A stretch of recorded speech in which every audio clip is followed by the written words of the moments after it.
Hi, this is an SAQCC podcast. I'm Duncan Boyes, Chairman of the SAQCC. And in this podcast, I want to discuss what's quite a contentious issue in the fire industry. And it's around the question of who's responsible for developing curriculum for fire training courses. And it has a little bit of an add-on as well. Who's then responsible, once you've got those courses, who's then responsible for training the courses? Well, actually, the answer's very straightforward. Who's responsible for developing the curriculum? The fire industry, in fact, are. Who is responsible for training? Very straightforward there also. Training academies are responsible. So now you must probably thinking, I haven't heard the word SAQCC coming in there. Why is the SAQCC Fire getting involved in curriculum and what appears to be training? Well, it's a little bit of a longer answer, but in order to answer this question, we need to take a very careful look at the history that has gone forward. Then I think not only will we answer the question, but we'll also understand where we are. Let's have a look at that history. Roughly 22 years ago, fire industry was in pretty much disarray. The DOL got hold of the industry, told the industry to get their acting together. You remember I have already mentioned this in a previous podcast. Well, the industry did get its acting together, and by getting its act together, they were given a mandate by the DOL, a mandate to qualify and certify technicians. That qualifying and certifying technicians was qualifying and certifying the competence of the individual technicians. Now there's a problem here because it's very difficult to certify if there's no qualification to certify to. And here we had an industry where there were no qualifications. So although we were mandated to certify, how could we certify without there being a qualification?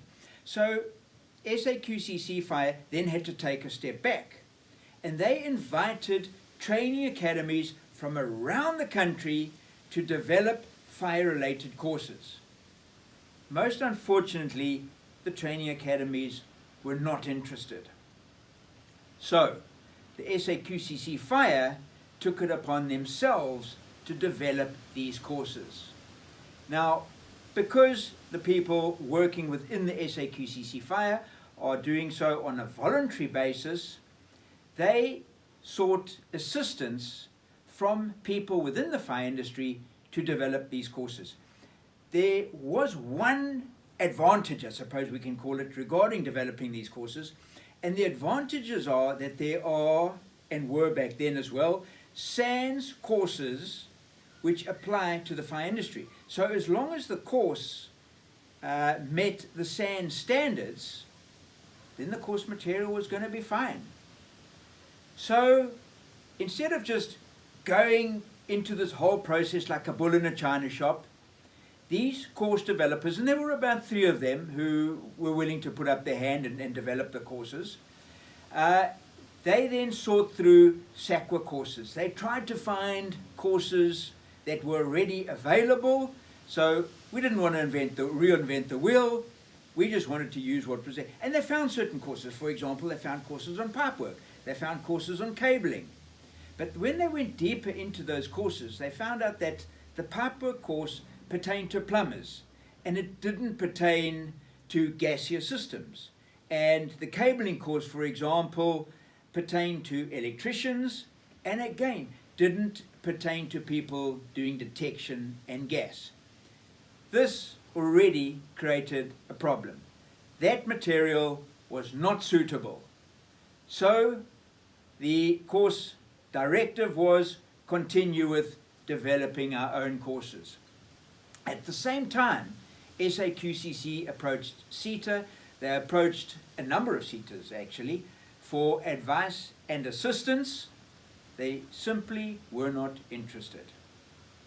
Now with this whole course development taking place, remember developing courses around portable fire extinguishers, detection and gas, using the current SAN standards, which were 1475, 14520 and 10139, plus a number of other standards that also could be packed into there again.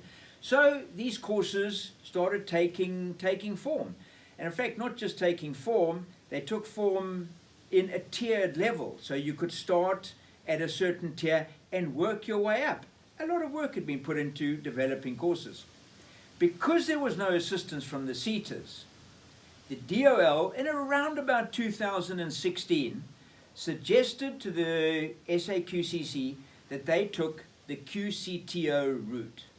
Now the QCTO is and stands for the Quality Council for Trade and Occupations.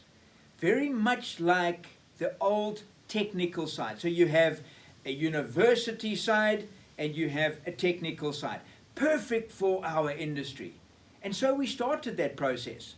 But this process now became a lot more complex in the process of developing courses that we had been trying to develop ourselves and take ourselves. So once again, SAQCC Fire invited industry, all of industry, to be involved in this developmental process. In fact, at this point, the QCTO gave the SAQCC Fire an SLA to go ahead with course development. An SLA, a service level agreement.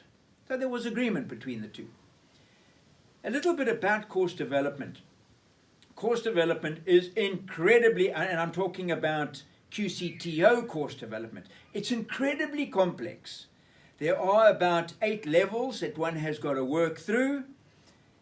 Very intensive and very time consuming to work one's way through these.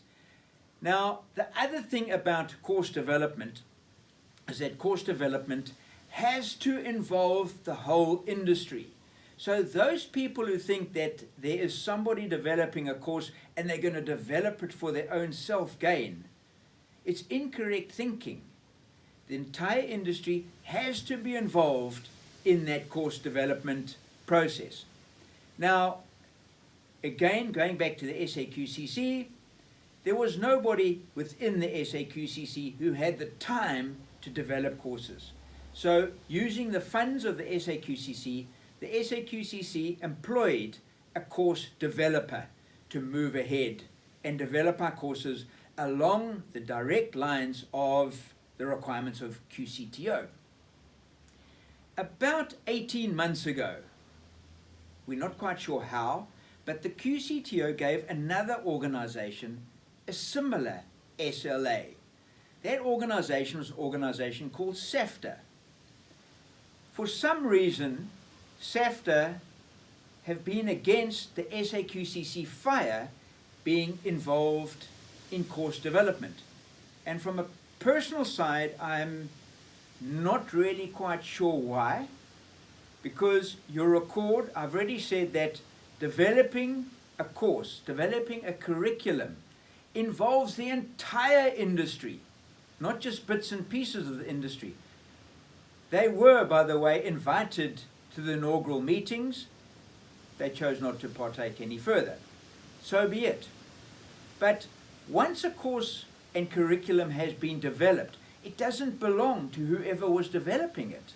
It belongs, in this instance, to the QCTO, and is available to any recognized training academy to apply that course material. SAQCC, for example, would have no jurisdiction over that course material once it's developed. The other thing about developing a course, a QCTO type course, it's incredibly expensive to develop. Unfortunately, there was no assistance offered to the SAQCC, so the SAQCC has to use their own funds. It is believed that the other organization has been sponsored. We're not quite sure why. But I think for me the biggest concern going forward is not who's developing this course. Personally, I don't mind who's developing the course. We are developing a career path for technicians, and that, in my opinion, is the most important thing, as long as the entire industry is actually involved. But the concern over the infighting that's come through from these two parties is that the curriculum development has without a doubt been hugely delayed, and fire technicians' career paths have therefore been delayed. And again, it's my opinion, but I believe that this is irresponsible and unacceptable. So going back, who's responsible for the curriculum?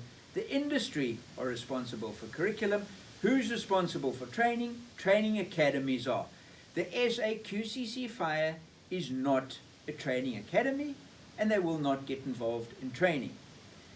We are involved in driving the curriculum because we believe it's the right thing to do. What is the right thing to do? The right thing to do is to develop and create a career path for fire technicians. Thank you.